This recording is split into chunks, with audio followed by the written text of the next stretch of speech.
Hi everyone, welcome to 67 Heel Hail on this Wednesday evening. We're going to be chatting about Bristol City 0, Celtic 0. Celtic's third pre-season match. David joins me. David, it started off quite well. We moved the ball around well. I don't know about you, but by the end I was struggling to stay asleep. It was a bit of a drag. Struggling to stay asleep. I was struggling to stay awake myself, but Aye, I sorry never man. mind. Sorry, my bad. But I it was tough. It was a tough watch in the end. I thought, like you, we started really impressively. Actually, I thought first half, maybe even first 55, 60 minutes, I thought we were quite good. Without a bit of quality in the final third, I would say. I thought we really sort of downgraded in intensity after Mikey Johnson went off. I thought he was pretty electric first 25 minutes before his injury. Really impressed by what he was offering, but then the same question with Mikey comes up again, doesn't it, about his injury problems. So I was really disappointed to see him go off, especially what could be a hamstring injury. Karamoko didn't look too pleased either when he was off. I've seen images of him head in his hands after the injury, so hopefully he's okay. We're just counting the costs of tonight, really, though. Performance is pretty irrelevant in the end because we end up having to change things so early. And you're just kind of happy to get out of there without any further damage than what we received in the first half. I know Sorrow as well, the commentator on Celtic TV, said Sorrow was struggling towards the end of the first half and he didn't come out for the second, so there's a lot of concerns to come from that game personnel-wise. Just hope that a lot of these players, if not all of them, can be fit for Michelin next week. Yeah, it really showed up our lack of wing options at the moment when both Johnson and Dembele went off, because we lost the width we had in the side. We had Montgomery playing on the left. For me, not a winger. Time may prove that wrong, but for me at the moment, not a winger. And Ewan Henderson, who is most certainly not an out-and-out right winger. So we lost a lot of the impetus, and it felt as if, a lot of the time we were struggling to get round the sides because we didn't really have options there. I don't think Greg Taylor and Anthony Ralston are two of the best attacking wing backs you'll ever see at Celtic either. So that's part of the problem there.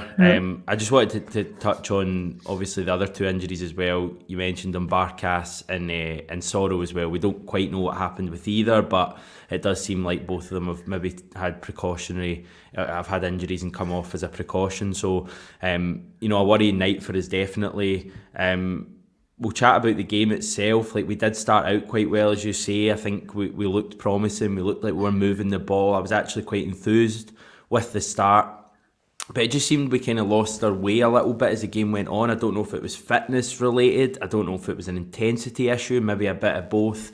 But it's a couple of games that's happened in now, and obviously you can get away with it in pre-season to a certain extent because it is pre-season, friendly matches.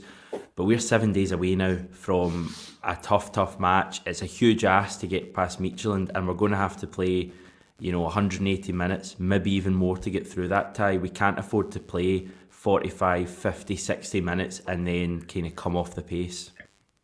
Yeah, I mean, I get an extent, but at the same time, the manager isn't going to make the 11 subs or whatever he made against Charlton against Michelin. I think you'll see some more stability there.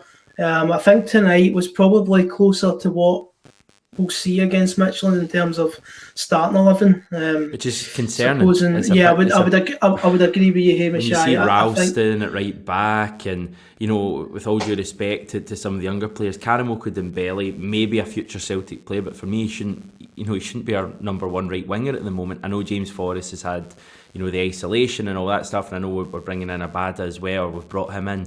But Karamoko Dembele and Anthony Ralston, for me, shouldn't be near starting a Champions League match. And I think you're right. I think both of them could start. Both of them maybe will start against Michelin. And I think you're now getting into the stage where, they are maybe even nailed on to start, because say you bring in a right back, say you bring in Soppy, for example, or George Baldock, or anyone that we've been linked with. Are they going to be up to speed for next week? Are they just going to get thrown into a Champions League game? No. I mean, chances are no, even if they're registered in the squad.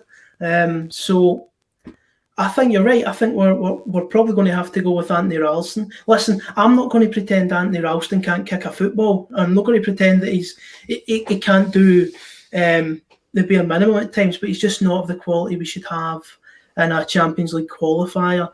I didn't actually think the fullbacks were, the worst performing members of the team tonight. I thought they did okay on the overlap. Just thought final ball was a bit poor when they get into the wide areas. I've got that written down here. And it wasn't just the fullbacks. I've got Taylor and Ralston, who are the fullbacks. So I've got Henderson written down as well. Like, we got into good areas. I thought we played a lot of good stuff. I thought Callum McGregor, David Turnbull were both brilliant, both playing in the turn, constantly in the turn. They were, weren't they? Going forward as well, both of them. Sorrow was really good as well in controlling the game first half. None of those three really pass the ball back. The thing I like about all three of them, Sorrow included, is they're always looking to go forward with the ball, and I think that's got a lot of positives, especially the way that Ange wants to play. But it was just that final ball. Do you think when we get James Forrest back in the team, when Abada comes in, when we hopefully sign some more players, that final ball thing will just come naturally? Yeah, I mean, I think we know Greg Taylor, for example, is generally quite good with the cross ball. We know what he can be like on his day with his delivery. Down the right side, I think you have a real problem in that sense. I don't think we get enough in terms of a final ball down the right side. I'm hoping James Forrest would be able to come back in pretty quickly and maybe solve that. But as a glaring concern for me, some of the creativity from the wide areas. I actually thought another wee concern for me, and maybe I'm going over the top, maybe you'll disagree. Thought Halby and Ajeti looked a wee bit hesitant again in what he wanted to do in the final third when on the ball. He had a couple of chances in the first half that he kind of he took first time or second time, which were pretty sharp. Then after that, when he was actually being asked to hold the ball up, I thought he was very hesitant. I thought he was very indecisive in what he wanted to do with the ball at times. Don't think he was quick enough in his thinking. I think if he's going to be playing at times as part of a Celtic system with a lone striker, which looks like it could be the case from time to time, he's going to have to be a bit, sharper with his mind than what he was tonight. So hopefully if he plays against Michelin, he keeps his form up and he scores. But I thought he was a wee bit concerning this evening, if I'm being picky.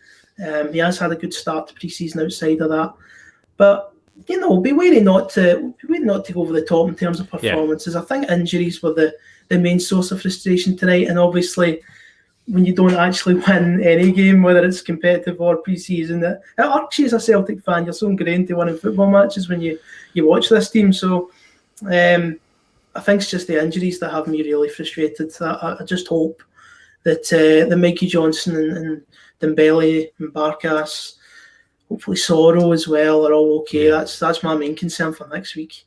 Yeah, it's those first three you mentioned as well. They're all players that haven't done it yet for Celtic, and you really want them to get a good pre-season under their belt. And imagining that, say Johnson, Dembele and Barkas, say they were all out for 3 or 4 weeks. Obviously, we hope that's not the case. That would be a real bitter blow to the team, and also those three who have to hit the ground running, all three of them this season, if they're going to stay in the team. Well, you're quite entitled to speculate, especially if Johnson's come off in particular with a hamstring complaint. Yeah. Those aren't anything to take lightly. And if you look at our left wing options, who plays there against Michelin? Because Mohamed El Yunusi's not here anymore. Montgomery is maybe quite far up your list, which is and I think you're right. I think he's more of a left back and an attack minded fullback. I don't think he's a left winger.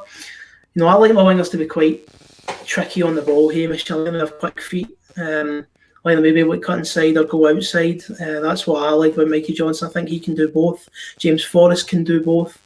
Karamoko Dembele. Well. Yeah. So who do we have on the left side that can do that next week? If Johnson's not there, I'm sorry, we don't have anyone. Maybe that suddenly becomes another priority again, the transfer window. But you've obviously signed Abada. I know we're saying that he may well, not start certainly the first game because he's not even trained with his team. He won't train until Friday. But it may just be a case of having to throw him in and hoping he can deal with it. Go on, son, prove yourself. First game, Champions League. Hopefully 18-20,000 Celtic fans there. Go and answer the call. But I agree, it's a big decision. In a perfect world, you would have a winger there and Abada could, work his way into the team, but we're not in a perfect world at the moment with Celtic, far from it. We have left ourselves in a precarious position because we waited months on Eddie Howe, and it may just be that we have to throw in the likes of Abada, and we have to throw in a right back if we sign one before Tuesday. And it still goes to show like we are in some areas, because you are talking about, we're not talking about 3 or 4 injuries in the one position. Every injury we've suffered tonight have came in different areas of the football pitch, and you're looking at it, and for maybe the left wing, maybe even goalkeeper, Hamish, because I'm not keen on Scott Payne, you know that. In terms of goalkeeper, in terms of left wing, maybe even defensive midfield, I don't know. You're looking and thinking, where's the alternative to Johnson? Where's the alternative to Barkas? Where's the alternative to Sorrow? Because Brown's away as well. So we have left, for me, our transfer activity late in the day for the Champions League. I think we could have been working earlier than we have done. And that's one of the frustrations I have so far this summer. Even though we do look like we're starting to bring some players in, I still have some frustrations that we weren't getting some of these deals done a wee bit earlier. And this is where we are. You get an injury in pre-season and it's a big concern. I mean, it's a worrying sort of state we're in ahead of next week. We do seem to be making some sort of progress on the transfer front. We've signed Lila Bada. Today it seems like Carol Starfelt isn't too far away. There's going to be chat about player from Bren, Boy. There's been mentions of a few other players, so it seems like we're starting to enter gear, but I think you're right. I think we've left it very late in the day for this Champions League qualifier. I wouldn't be surprised at all if we struggle in that. Anyway, let's get through some of the comments coming in, and apologies, I've not got my contact lenses in today, so if any sweary words end up on screen, blame that. Plixie Pox, I can rely on him to be quite PG. Nothing to write home about, nor to be angry about. Surprised McGregor got the full 90. Injuries are a big concern. Hope they're okay. Thanks very much for watching again, Plixiplox, and the donation as well. Tommy McClendon wondering, is there a specific time that Celtic put the Champions League squad tomorrow? We believe the deadline is 11 PM, so it will be on the UEFA website. I'm assuming that's the first place you'll see it around that time. So keep an eye there. I'm sure it'll be reported in the press anyway come tomorrow. Lots of people commenting on the fact we need fullbacks, we need wingers. Paddy Owen saying that Murray, Montgomery and Shaw were excellent. Just briefly, David, any kind of really impressive performances tonight that sprung out for you? For me, it probably comes from the team that started the game. I would look to some of your usual suspects. I agree with you. I thought David Turnbull, I thought he was excellent, actually. He was so sharp, so crisp in the ball as well. For a player who spent just a wee bit of time away for the squad, obviously with Scotland. In fact, you probably look at the whole Scotland contingent, actually. Greg Taylor, Callum McGregor and David Turnbull. I thought all three were quite positive tonight. The second half team, we started making some subs and brought some players on the second half. Again, I thought Leo Hjelde did really well. Really like the look of him. I'd like to see him a bit more this season. If possible, he's one of those players I'd like to see get integrated into the team. Some of these games against bottom six teams this season. But outside of that, I just felt the second half was pretty scrappy. I do agree with the comment there about Liam Shaw as well. Maybe not fantastic, but I thought he was good. He showed good ball winning skills, I thought. A couple of times when Bristol, after they brought on their own young players, started to get into some good areas, and I thought Shaw was really good at winning the ball back for us. That's for me where the game kind of changed tonight as well, when they brought some of their youth players on. I think fair play to some of the Bristol boys. Thought they looked really talented, a fair few of them. And I thought that changed the game as well. I thought they were putting a lot of energy into things. They're making us make some mistakes because I thought they were pressing a lot harder than the first team were. So fair play to them. And I thought that Celtic, in the end, actually did well not to, lose a goal in the last half hour, considering we had our own boys out as well for the most part. But I can't look at the rest of the team that played for most of the second half and say there were there were great performances. I don't think anyone had an overly poor game, but I don't think I could fairly pick more than 2 out and say they were really good. Fair enough. Mazhar Yusuf, thanks again for watching and commenting, Mazhar. Is it just me that is extremely worried going into the qualifiers and Hearts games with a lack of movement in the market? Players should be in the team and getting embedded and accustomed. I think everybody's a bit worried about that. I think everyone is a bit worried. Listen, we're not the only ones that's been saying it for months, that Celtic should have been ahead of the game with this one. Nicholas McDade, it's going to be a bit of a mess for a while until we get it right. Let's face it, we got ourselves in this mess. Let's get behind the manager and hope he turns it around given time. Listen, I think everyone is still behind the manager. Obviously, I'm feeling daft even saying that. It was a friendly match. It was.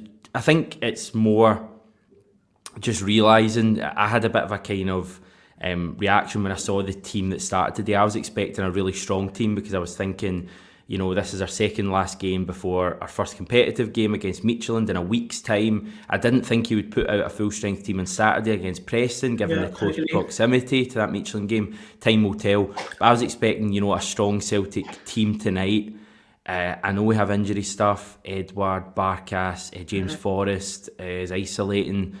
But when I saw Christopher Ayers, another one who we don't know his situation, but when I saw that team tonight and you see some young players who probably have about 2 or 3 Celtic appearances to their name in total, starting a game, and you realise that these same guys, folk like Ralston, like Dembele, Montgomery came as a sub, Ewan Henderson, and these guys could be in and around the team for next Tuesday. Nothing against these guys, but when we're going up against the second best team in Denmark, I think we really have given ourselves a hell of a task to try and get through that tie. That's where my frustration comes from. It doesn't come from the performance tonight, because I thought the performance was good in spells, but it comes from that fear that once again I think we've put ourselves in a really precarious position, and this is a huge qualifier. I've said it a million times in the channel, look at it as a Europa League qualifier. I know it's in the Champions League, but if we win this tie, we're guaranteed Europa League group stage football.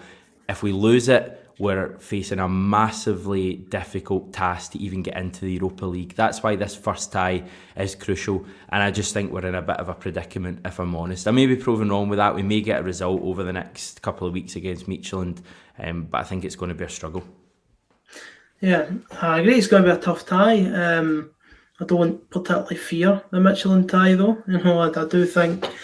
I still think Celtic actually have enough in their squad to overcome them, or we should do when you compare the squads.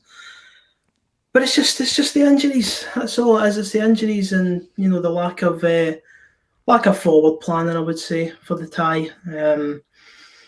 You can bring 2 or 3 players in a week beforehand, but as we said before, whether they're going to be ready to give 100% against Midtjylland, I don't know. I also think that we are badly suffering from not wrapping up Ben Davies back in January, especially look at that centre-back position. Can't believe we didn't move to sign a centre-back back in that winter window. I think that was when we had to bring a defender in to try and shore up the back line. I think Ayer would probably be out the door by now if that was the case as well, and now we're stumbling all over the place, desperately trying to get one in. It's a concern. Look, it's not a disaster. Celtic could go out and sign 3, 4, 5 players over the next couple of weeks, and we could look great when the Premiership starts and everything's rosy again. But I want a Celtic team to make a bit of an impact in Europe. I don't think we should be resigning ourselves to get knocked out of qualifiers in the Champions League or the Europa League. We should be looking to make an impact in Europe, and I just don't feel we've prepared the best way for that, to be honest. I think there's a lot of hope, and that's where I come in as well. I think there's a lot of hope that we have more than Midtjylland than expectation that we do. I just think there's a few areas there that are of big concern that I don't think will be sorted by the time the game comes around.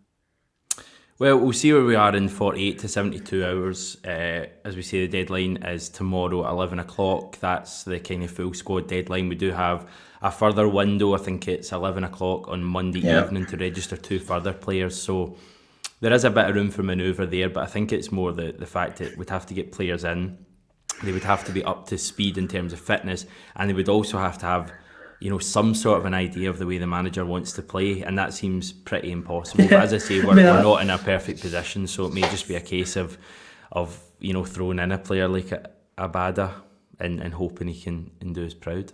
That's fine. I mean, you talk about that extra sort of period we have to make some signings. The 2 players we can add in that 4-day period. Are we really going to sign a player on Sunday or Monday and say, right, I know you've not trained with the first team, I know you've barely met the manager, but you're getting thrown into this Champions League qualifier tomorrow night against a bunch of men that you've never played with before? It's a ludicrous idea almost. It's like a comedy sketch. So, if Celtic are going to sort out these positions, it needs to happen. It really needs to happen in the next couple of days max. We can't be leaving things to weekend starting next week, because you just give them no time at all to get to know our teammates. Yeah, well, the chat is that Carol Starfelt. That is his name, isn't it? Yeah, I think so. I think that's how you pronounce it. Carol Starfelt. It's a cracking name, and the chat is that he could be announced relatively soon. I think he's undergoing or was about to undergo a medical, I believe, in Moscow, either tonight or tomorrow. So hopefully that one goes through. There's growing chat about the fella Sasha Boy from Rennes. So that would obviously be a centre-back and a right-back, 2 key positions. We've signed Leila Bada, who is a wing. I don't know if he's right or left wing. Do you? I think he normally plays in the right. Right. I'm sure he's right-sided. So that would answer a long-term problem and some backup to James Forrest, or some competition to James Forrest. So a right-sided player, I believe. Right, well that would, if we got all those players in, it would at least put us in a bit of a better state. I'll actually feel a bit more secure if Barkas is fit for this game. I can't believe I'm saying that after his Celtic career so far, but I just feel like he's a better goalkeeper than Scott Bain, and I've actually been quite impressed with him so far this season. So hopefully Barkas is in. You hope you've got the Stardust quality of Odsonne Edouard. I don't know the situation with Christopher Ayer, how that one will play out for the next few days. I'd be surprised if he would come in just like a new signing, having not played in months, and then start a Champions League qualifier. So that's one to watch as well. Listen, we're going to have loads of previewing and chatting ahead of the Michelin game. It's a huge match for us, but it's the first huge match for a huge season. They're all huge for Celtic at the moment. David, we will leave it there. Thanks for coming on and chatting to me. You can read more of David's thoughts at 67heelheal.com.